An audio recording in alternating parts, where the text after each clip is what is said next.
السلام علیکم دوستو۔ حضرت برا بن مالک انصاری رضی اللہ عنہ، بکھرے ہوئے بال، غبار آلود چہرہ، نحیف والا گھر، ایسا جسم کے دیکھنے والا، انہیں کوئی حیثیت ہی نہ تھی، لیکن اس قدر بہادر کہ ایک موقع پر انہوں نے تنا مقابلے کرتے ہوئے پورے 100 مشرکین کو موت کی گھاٹ اتار دی۔ وہ مقتولین اس کے علاوہ ہیں جنہیں مجاہدین اسلام کے ساتھ مل کر مختلف مارکوں میں انہوں نے تحت کیا۔ آپ بڑے ندر، جفا کش، فن سپاہ گری کے ماہر، بے جگر سے لڑنے والے مجاہد اور ایک بہادر انسان تھے، لیکن ہمیشہ آپ بے خوف و خطر میدان کا کود پڑتے۔ اس لیے فاروق اعظم رضی اللہ عنہ نے اپنے تمام در گورنروں کو یہ لکھ بھیجا تھا: برا بن مالک انصاری رضی اللہ عنہ کو کسی لشکر اسلام کا سپر سالار نہ بنانا، مبادا کہ کہیں جذبات میں آ کر کوئی ایسا جارحانہ اقدام کر بیٹھے جس سے لشکر اسلام کو کوئی نقصان اٹھانا پڑے۔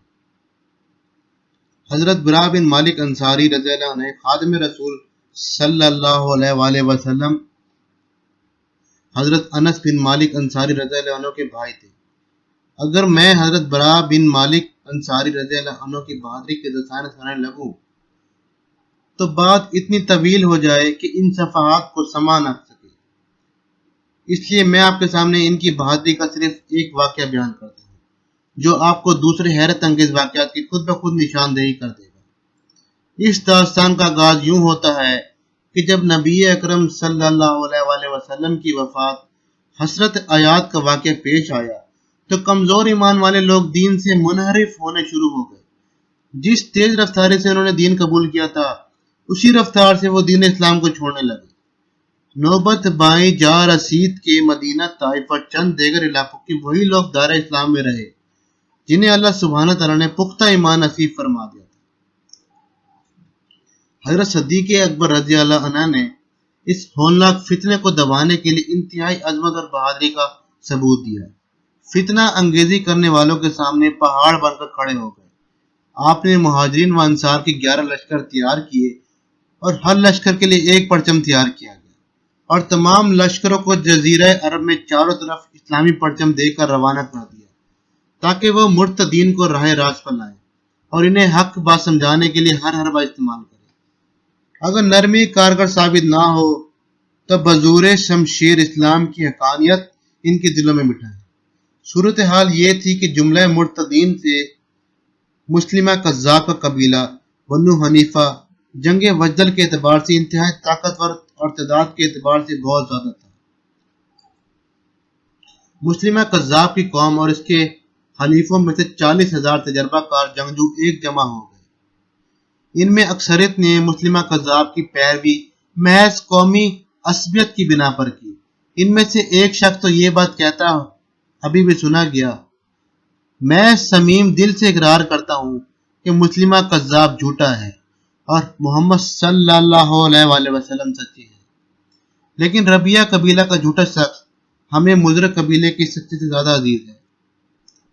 ہوا یہ ہے کہ مسلمہ کذاب نے مسلمانوں کے لشکر کو شکست دے دی، جس نے اکرمہ رضی اللہ عنہ بن ابو جہل کی قیادت میں اس پر چڑھائی کی تھی۔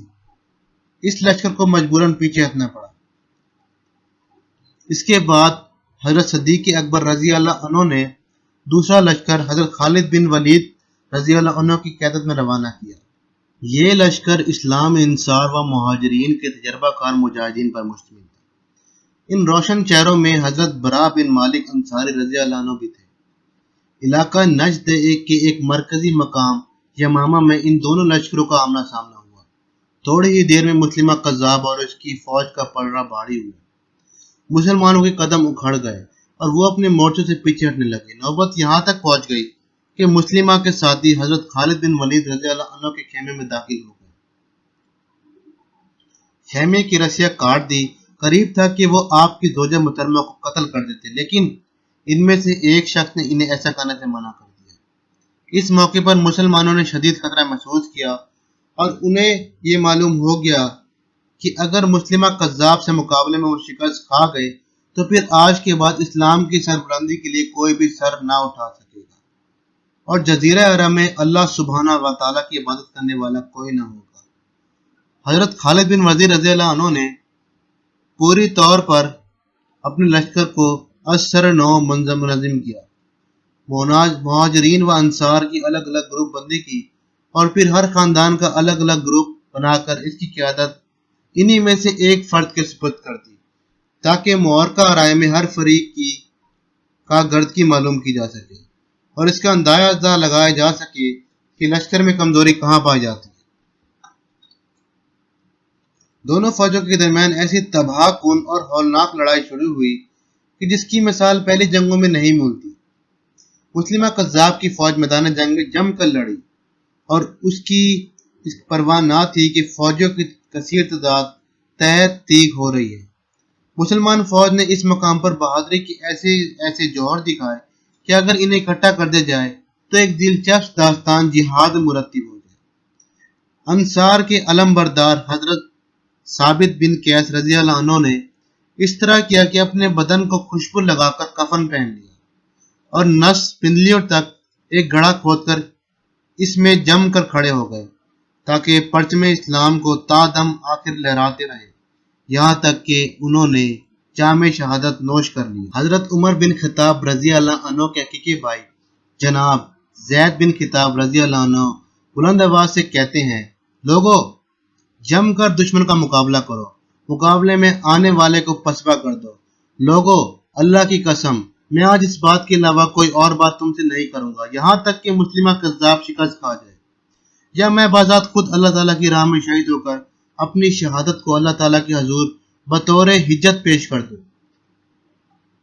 یہ کہہ کر وہ دشمن کی فوج پر ٹوٹ پڑے اور میدان جنگ میں داد شجاعت دیتے ہوئے شہید ہو گئے۔ ایک جانب حضرت ابو حذیفہ رضی اللہ عنہ کا غلام حضرت سالم رضی اللہ عنہ مہاجرین کا پرچم اٹھائے ہوئے تھا۔ قوم کو اندیشہ تھا کہ کہیں میدان جنگ میں اس کی قدم ڈگمگا نہ جائے۔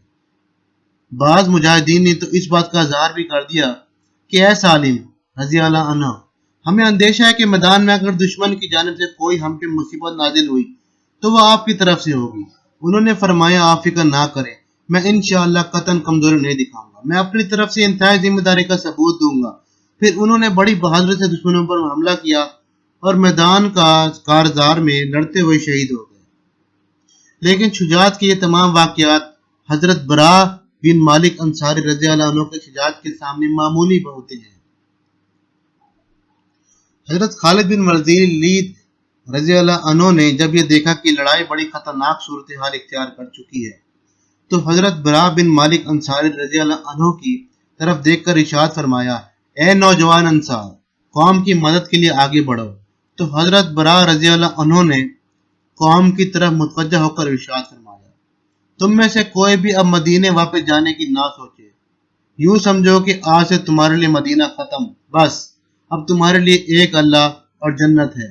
یہ کہہ کر نعرہ تکبیر کہتے ہوئے دشمن پر ٹوٹ پڑے، ان کی صفیں چیرتے ہوئے تلوار سے گردنیں اڑاتے ہوئے آگے ہی بڑھتے چلے گئے۔ ایسے زوردار انداز میں حملہ کیا کہ مسلمہ اور اس کی فوج کی قدم ڈگمگا گئے اور مجبور ہو کر دشمن فوج نے ایک باغیچے میں پناہ لے لی۔ یہ باغیچہ بعد میں تاریخ کے اوراق میں باغیچہ موت کے نام سے مشہور ہوا، کیونکہ اس باغیچے میں بے پناہ مشرکین کو موت کے گھاٹ اتار دیا گیا۔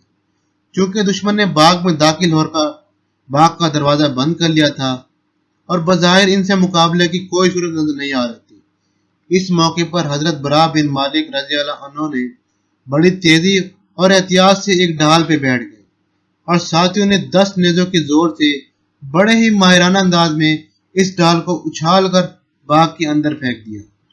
حضرت برا بن مالک رضی اللہ عنہ ان دشمنوں پر بجلی بن کر گرے جو ہزاروں کی تعداد میں اس باغ میں پناہ لے چکے تھے۔ انہیں بے دری قتل کرتے ہوئے مرکزی دروازے تک پہنچنے میں کامیاب ہو گئے۔ اس معرکہ آرائی میں آپ کے جسم سے 80 سے زائد تیروں اور تلواروں کے زخم لگ چکے تھے۔ مسلمانوں نے دروازے سے داخل ہو کر مسلمہ قذاب کی فوج پر زوردار حملہ کر دیا۔ دیواروں کی اونٹ میں جو پناہ لیے بیٹھے تھے ان سب کو قتل کر دیا۔ تقریباً 20,000 افراد قتل کر کے مسلمان مجاہدین مسلمہ قذاب تک پہنچنے میں کامیاب ہو گئے اور بالا آخر اسے بھی جہنم واصل کر دیا۔ حضرت برا بن مالک رضی اللہ عنہ کو اٹھا کر خیمے میں لایا گیا تاکہ وہاں پر ان کا علاج کیا جائے۔ حضرت خالد بن ولید بھی ان کے علاج معالجہ کی خاطر وہیں ٹھہرے رہتے۔ اللہ سبحانہ و تعالیٰ نے انہیں شفا عطا فرما دی اور لشکر اسلام کو ان کے ہاتھوں با فضلہ تعالیٰ فتح نصیب ہوئی۔ حضرت براء بن مالک رضی اللہ عنہ ہمیشہ شہادت کا شوق اپنے دل میں بہائے رکھتے۔ باغیچے موت میں بھی شہادت نصیب نہ ہوئی۔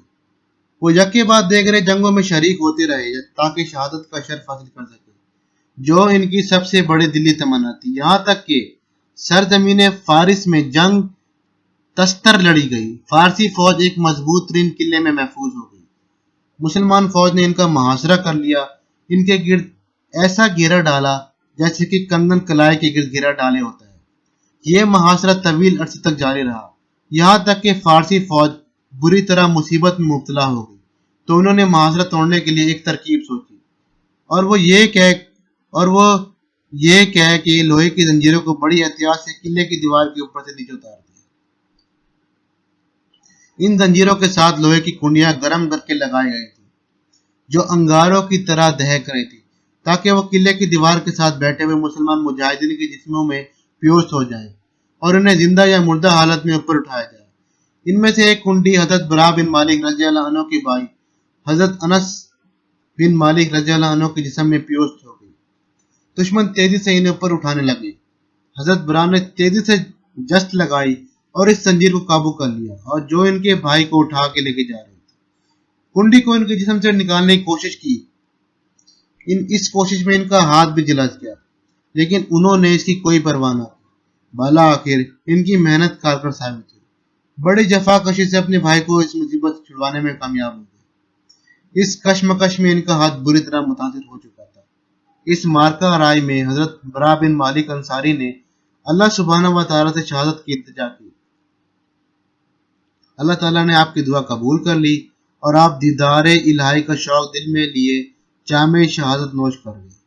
اللہ سبحانہ و تعالیٰ حضرت براء بن مالک انصاری کے چہرے کو جنت میں روشن کرے اور روز آخرت نبی کریم صلی اللہ علیہ وآلہ وسلم کی رفاقت سے ان کی آنکھوں کو ٹھنڈک عطا کرے۔ اللہ تعالیٰ ان سے راضی اور وہ اللہ تعالیٰ سے راضی۔